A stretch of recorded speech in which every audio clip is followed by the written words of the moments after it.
Welcome. In this video, I'll show you how to fix Instagram music problem. Could be in your story, reel, post. Okay, if you found this video helpful, please leave a like and subscribe to the channel for more such tutorials. And first up, open up the Instagram app.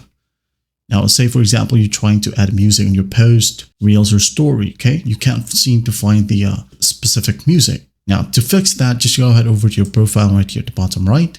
Tap on it. Now tap on the three horizontal lines at the top right. Okay. Wait for it to load, and once it loads, go ahead and find For Professional section.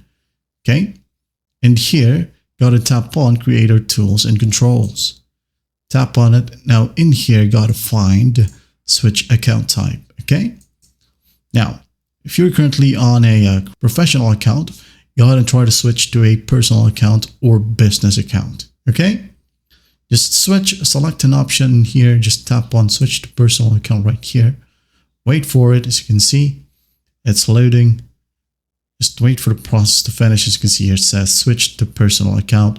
Now go ahead and try to make your content, and the music should be there now. Okay, but do take note that not every music in the world is on Instagram. You might want to contact customer support if you want that specific music to be added in their library.